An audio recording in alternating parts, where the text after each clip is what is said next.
Hello and welcome to Unlock Power Google Search. I'm Catherine Sanders-Reach. I'm the Director of the Center for Practice Management at the North Carolina Bar Association. I have a library science degree. That's what MLIS is all about. And so this is one of my favorite topics, which is talking about searching Google effectively. So the first thing to be aware of with Google is, for a lawyer, is there a duty to Google? And the answer is probably at this point, absolutely. So way back in 2005, there was an interesting case out of Indiana where an attorney went in and basically said, we can't find the litigant. And the judge went and Googled the litigant's name and was able to find the litigant and all sorts of other information about people who might know where that person was. So at this point, there are 8 different states that have an opinion suggesting that, in fact, you should be Googling. But it's not just about doing a Google search, it's doing an effective Google search. So one thing to be aware of is that the internet has a lot of limitations. There's a lot of bad information out there. There's a lot of false information. So what I always recommend is that you do as much comparative searching as you possibly can. It's not always good just to find one result, but to find multiple results and do a little fact checking. Make sure that if you find some really useful statistics, figure out who paid for that research to be done. It may have bias added to it. So again, while the internet is useful, there's a lot of information that you need to sift through and a lot of things that you need to ask questions about. What's the authority of the site? Look for more than just one site to verify facts. And then, of course, sometimes you need to look past the first 10 results in Google. That means going to the second page. There's also the entire breadth and depth of the internet that Google does not index. And that is primarily because anything that's locked behind a paywall or it's in a database, the likelihood is that it's not going to be indexed by Google. So you are missing a lot, and that's why they have paid databases. So what is the internet good for? Well, you can find primary legal information in a limited context. It's not going to have all the bells and whistles that you're used to with a service like Fastcase or Lexis or Westlaw. But you can find basic case law information. What it's really good for is background research on legal research, because there's articles and current awareness, and there's lots of legal blogs, lots and lots and lots of content to add context around a particular point of law. So definitely use it for that. One thing it's really, really good for is factual information. So if you're looking up information about a company or the government, or looking up, trying to find information about specific people, it's pretty much a Google search away. And then, of course, ready reference, and we're going to show you some examples of that. So we're going to go ahead and get started and jump right into Google.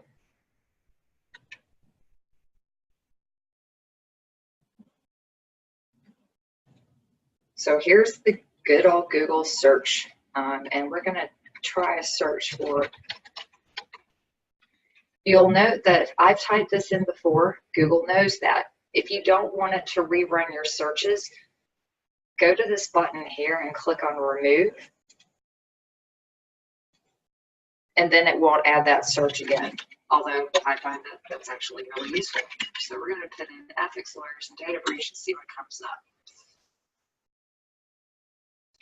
So there's a new ethics guidance for lawyers from the American Bar Association. That's actually what exactly I was looking for when I ran the search, and there it is right at the top, which is wonderful. But there's also things to know about in terms of how Google kind of tracks what you're doing. Remember, it remembered my searches. So in settings right here, you can see a couple of different options. There's search settings. If you go into them, you can actually get more than 10 results per page. You can get up to 100. It'll just take a long time and you'll scroll a lot. Most people have the default to 10, but you can change that. Up here, there's a safe search. I recommend that you turn it on. I did a search when I was preparing for this program, and without safe search on, it will give you expletives, and specifically in the image search, we really want to have the safe search on, unless you just want to have your eyes burned out. So then private results have relevant content specific to you. It knows where you are based on your IP address. It knows your previous search history. So it will give you results that are more tailored to information about you. And also, if you use other Google products, information from your other Google products, say, for instance, if I use Gmail and I sign up and book a flight, then I can also get that information just by doing a Google search, because it's going to pull in my Gmail results. You can also do a search by voice. You can have the results open in a new browser window, which is very helpful, so you don't lose your original search and have to hit the back button a bunch of times. And then once you've made these edits, you can click on Save. The other thing that I want to note is that Google keeps a history of everything that you search for. And in fact, if you're using a phone with Chrome that you're signed into, it's actually searching, or rather keeping your history for not only the searches that you've done in Google, but it's also keeping the searches from your phone and other things. If you want to delete that activity, you just go delete activity by. You can pick the date. You can pick all the products. And then click on delete, and you say, yes, I do. And then you can go back to your search.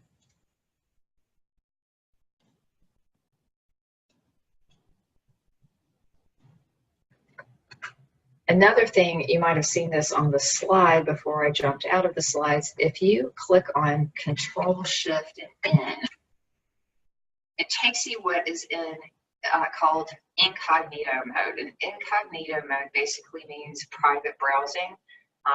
It doesn't save your search history. It doesn't save cookies and site data. It doesn't save information entered on your forms. It doesn't mean that you're completely private, but it does mean that you don't have quite the number of assumptions and quite the amount of information saved about your search if you are worried about having all of those searches that you've made saved in your history. And to get out of that, we'll just click on the X. Now, when we do a search, you'll see that there's a good bit of information on this page. I'm going to switch over my search a little bit.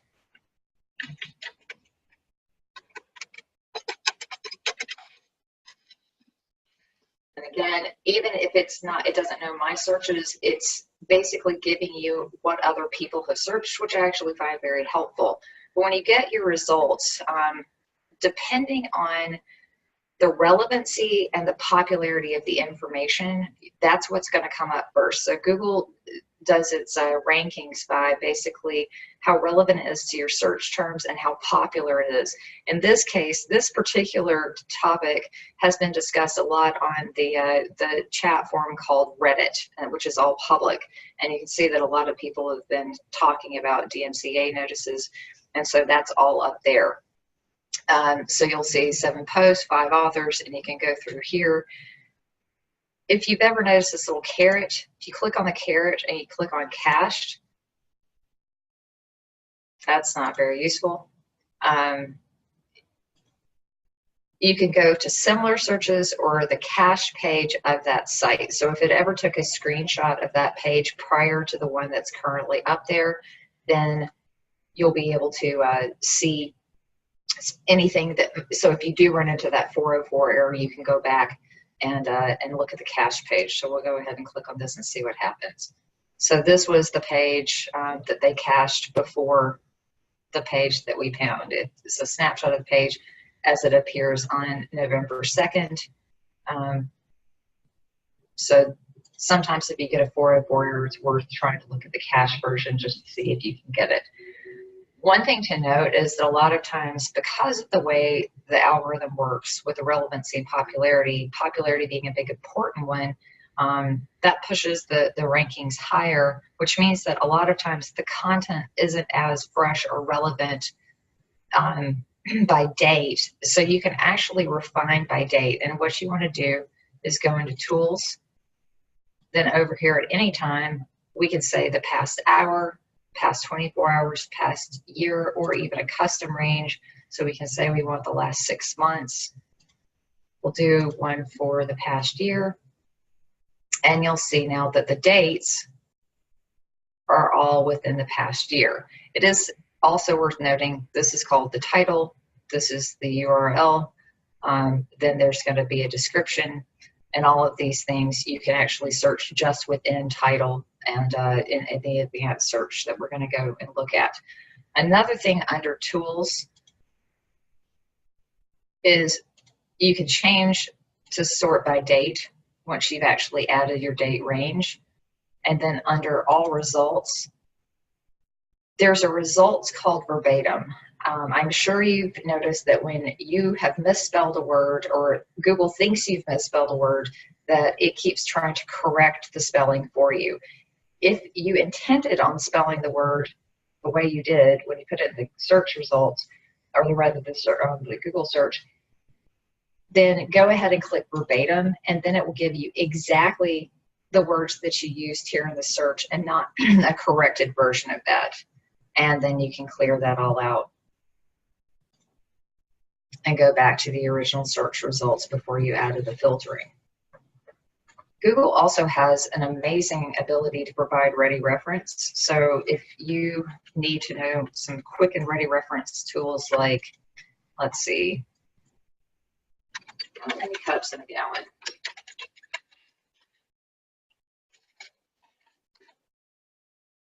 It gives you the ready reference results right at the very top, which is quite useful.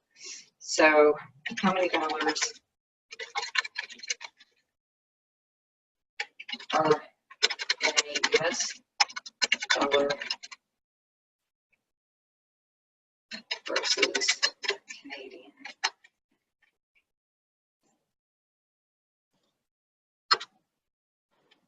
And it'll pop up an exchange. If you ask for today, it will pop up the rate for today. Another thing that it will do is you can get weather. So if you want to know what the weather is like in Raleigh today, you just type in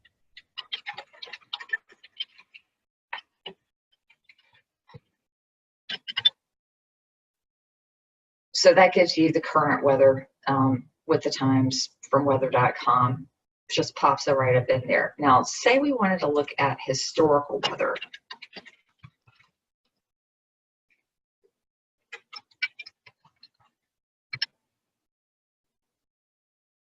It pops up a site called Weather Underground. And if you look at Weather Underground and you go to just that day,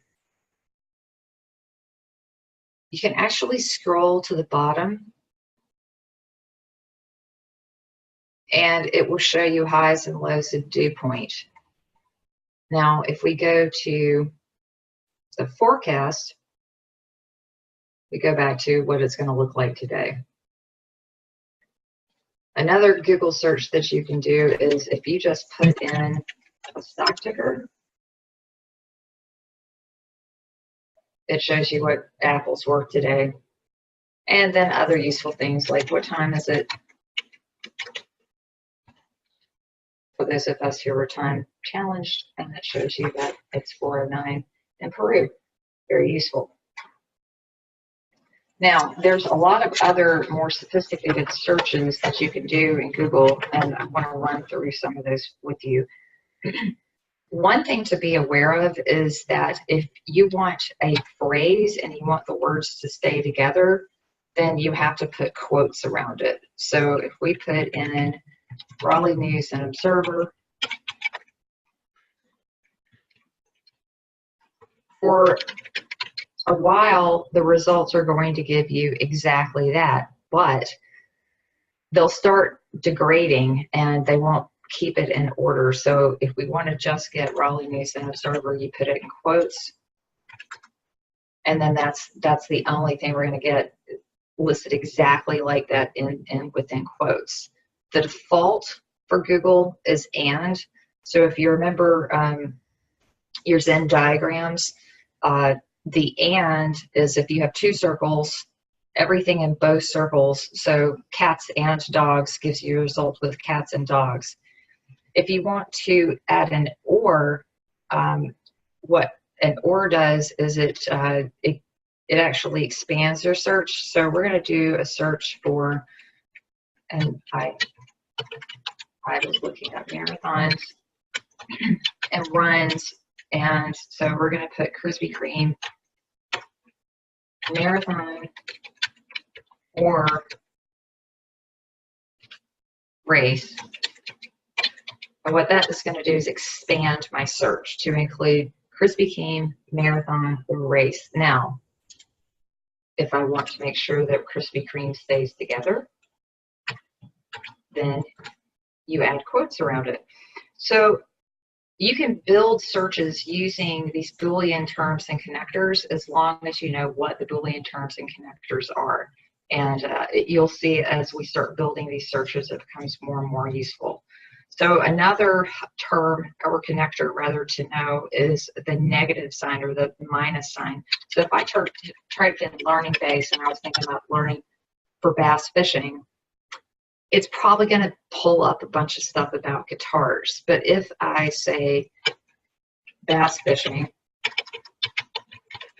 and I don't want anything about guitars, then I put a not minus sign in front of it. Once I put that minus sign in there, the only thing I'm going to get is things about fishing. If I don't put the minus sign in there, even with putting fishing in there, I'm probably going to get some results for guitars. So that's something to make sure if you're getting results and you're getting two different words and you want to exclude one, put a negative sign in front of it and add it to your search. Another search that I really, really like to use is what's called a site search. And essentially what it is you are searching Google and then narrowing the results to just a specific site. So I'll show you what I'm talking about. If you type in site and then you type in www.americanbar.org, and then we're going to put in securities fraud in quotes because I want those words together as a phrase. What it's going to give me is basically all of the good Google results narrowed to only what appears at the AmericanBar.org site. Sometimes there are really content-rich sites that don't have great internal searches, so you'll go to a website, try to use its search, and you find that the results aren't relevant, or they're trying to, sell you up or something like that. So I find that doing a Google search instead gives you better results. Now, the nice thing is here too that I can go back into my tools. I can restrict this to the past year, and now I'm getting the most relevant content from Google just from the American Bar Association's website. So again, you can start kind of expanding and refining your results as you go. Another one of my favorite things that you can do is look for specific types of documents. So if you type in file type DOC, that is going to search Google and they give you results only that appear within a Word document.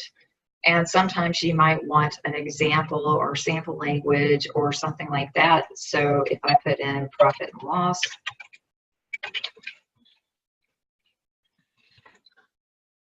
then you'll see that I get a bunch of Word documents. Now, this is the kind of stuff that is not going to appear high up in Google search rankings, again, because of the popularity and relevancy ranking.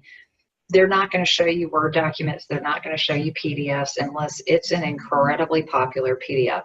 So the likelihood is you're going to have to do a file type restriction in order to find relevant information buried within a document, because they're not going to come up at the top of the Google ranking search. Another one is to kind of start combining these. We're going to do a site. We don't have to actually search a specific site. We can search a specific type of domain.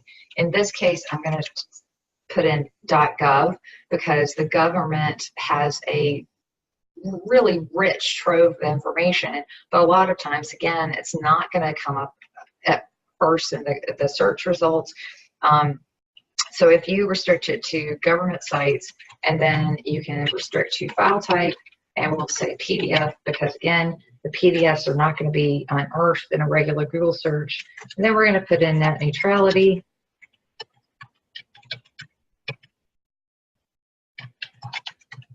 In quotes. Then I'm really going to get crazy and I'm going to start typing in, I'm going to put in a parenthetical phrase to add more. It's basically an and. So we're going to put in time warmer or Comcast. So now we're looking for PDFs on government websites that talk about net neutrality and or Time Warner or Comcast.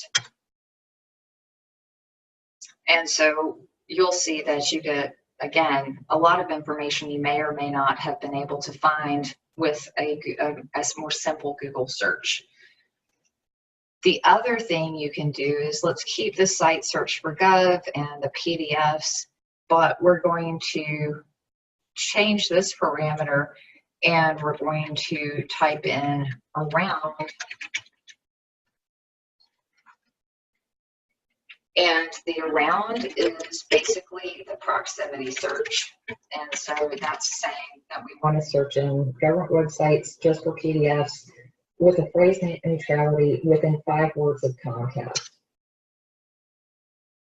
This is pretty impressive, other than we still got our date restriction, so we'll go for any time. But again, you can add that date restriction and say in the past year, 5 results. So it's pretty interesting because you can get incredibly narrowed results. Sometimes you may not want to be that narrow, but it's definitely an option to get a lot more sophisticated with the search that you do in Google, other than just this the regular searches that you do.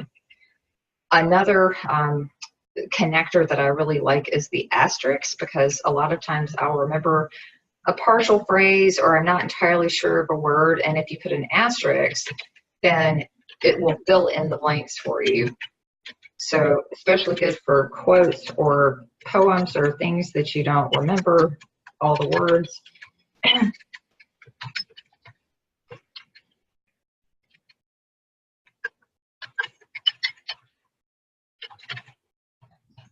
I never can remember if it's fish have wings or whether pigs have wings. And so you find out, well, sometimes some weird stuff, but you'll usually, within a few results, you'll get the wash and the carpenter, which is what I was looking for. And then I can go and actually figure it out. This is my quote. So if you're sitting here thinking, you've got to be kidding me, how am I going to remember how to do this? Go into Google and type in Google Advanced Search. And then you can basically construct your search without remembering all those Boolean connectors and terms. I think some of them are very useful to remember because, or memorize, because you can do this on your phone as well when you're doing a search. Works the exact same way, but you can go to the advanced search, and this is the and, this is the in quotes, this is the or, this is the minus. You can do the date range, you can do a number range, you can restrict by things I didn't even talk about, but the site or domain.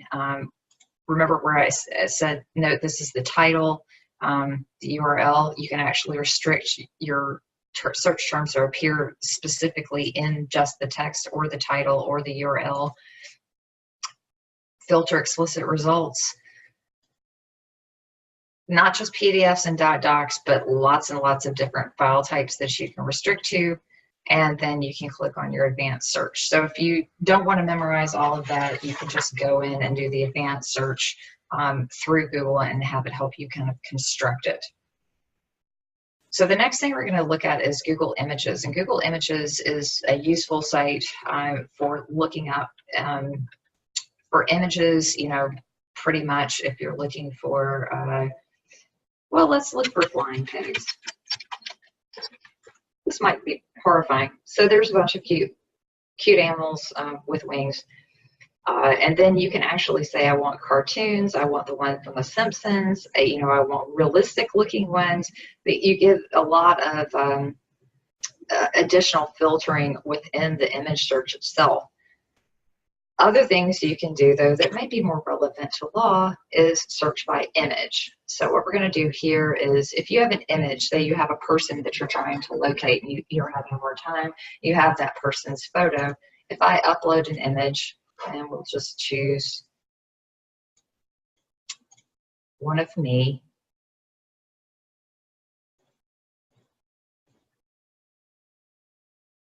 it will take that image and it will try to find images similar to that. Now, the funny thing is it automatically guessed it's Chicago, but if we put the name along with the image in quotes, then I don't know who this person is, but that's me, these are all me. So you can start finding where this image comes in, and it's not, all it's doing is matching for patterns, colors, similarities in the actual image itself, but it could be a useful and effective tool if you are kind of running out of options.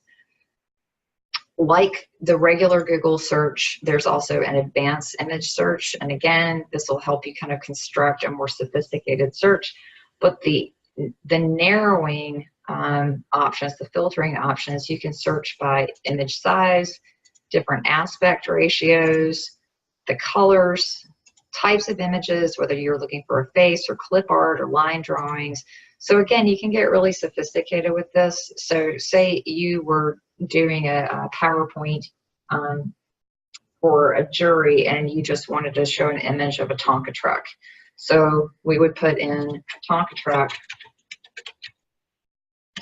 and a lot of the imagery in your PowerPoint had blue. So let's go ahead and say we want to keep that blue imagery going across, and then go to the usage rates and say that it's free to use or share even commercially, and do the advanced search. And these are all images that you could use to put into your PowerPoint for whatever persuasive reasons you have. Another thing that I really like that Google offers is this thing called Google Alerts, and you do have to be signed into Google to have access to this. But basically, you can go in and create an alert so that anytime information is added to the Google index, it will send you an email notification. So you'll see I have my name, I have relevant content for me, but if you wanted to be alerted about anything that has to do with blockchain and is happening in Raleigh, just type in blockchain Raleigh, because remember the and is understood. And then it gives you kind of an alert preview, what's going on, you know, whether it's local news talking about blockchain, or it may show you upcoming events on blockchain. So we'll go ahead and again, you can get how often you get it as it happens. Do you want it from the web or anywhere, just news? And then so on and so forth. All results, deliver to, in digest, my email address, create alert. And then the next time those two words appear together, I will get an email, which is very, very useful. So you don't have to go out looking for information that actually comes to you. The next thing I want to show you is Google Maps, because there's some things that might be useful to you in Google Maps. So say, for instance, that this is my my scenario, that you had a client who had gotten a parking ticket they were trying to dispute, and say this is the 58th parking ticket they've gotten, and they're going to have their car booted, and they're going to owe a huge fine, and they can't drive, and all sorts of terrible stuff has happened. So you want to go and just double check and make sure that their story matches up with what you should know. So we're going to put in 322 West Davie Street in Raleigh, because that's where they got the last ticket. So now you can see that we have a lot of information about this place. Here's where it is. We can zoom in on a little bit by using these zooms down here. We can see what's around there. There's the pit. There we're going to go have barbecue. So if you want to look at the satellite view, you just click over here. And again, you can zoom in but that's just seeing the tops of buildings. So right now that's not doing a whole lot of good because they said that they had parked on Commerce and they didn't see a sign that said they couldn't park there. So let's go check it out. So you go down here and you grab this little orange guy, and we're just going to drop him right here on the street. Now we're at street view. If they parked on Commerce, there's a big no parking anytime zone. And let's just look around a little bit. Well, there's the valet parking for the pit.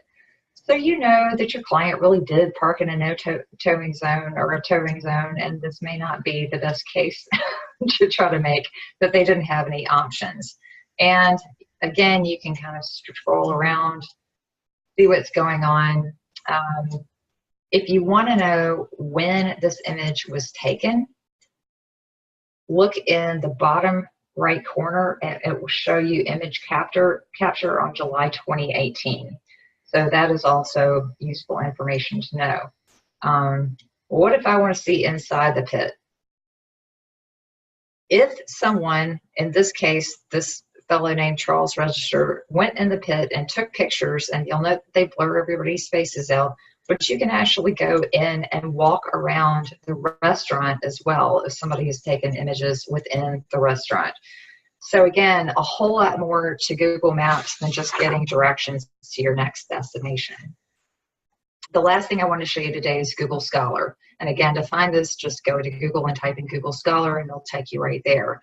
And one thing that I discovered is in my profile, if you put in your name, what, your affiliation, email address, areas of interest, and so on and so forth, it will actually show you articles that you have written and have published and go into the Google Scholarly articles. So I have 43 articles, and these are all, legitimate public or published print publications that I have written articles for. So that's kind of interesting. But if we go back to the main search, you'll see that you can search for articles, and this is pulling mostly from scholarly journals. The other thing it does is it's giving you the option to switch over to case law.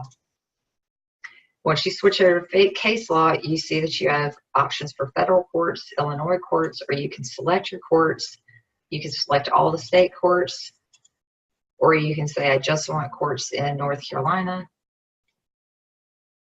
You can also select your federal courts, circuit courts, bankruptcy courts.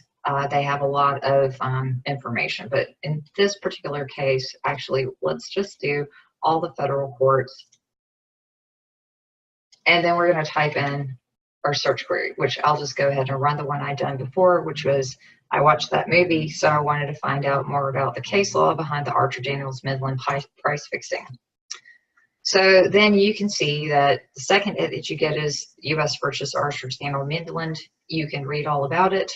You can also star this and it saves it. And also I'll go ahead and do that.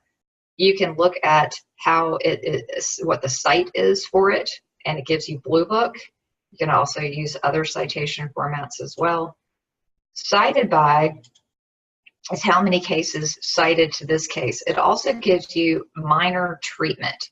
This case is cited at length and discussed at length within that. You can also search within citing articles as well. If you go back to your original search results, you can see related articles.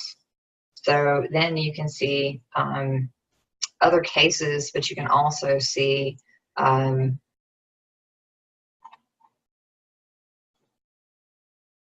information about it. So going back to the original results, you can also see, you can kind of switch your jurisdiction at any time. You can also change your date range. You can sort by date or relevance, include citations, create an alert for the search. And then if you go back, that site that you saved is in my library. And then you can edit that, you can delete it, you can add labels to it. So this is a really amazing little repository of publicly available case law and publicly available academic and scholarly publications. And again, if you switch over here and we did that same search, then you find books that have been written, long articles, and all of that. So a whole lot of information available to you there in the Google Scholar. And with that, I don't have any more time today to show you all the other googly goodness, but with this PowerPoint and the demonstration, we will have some materials available for you that include some other resources and research sites that would be useful. And I appreciate your time and attention.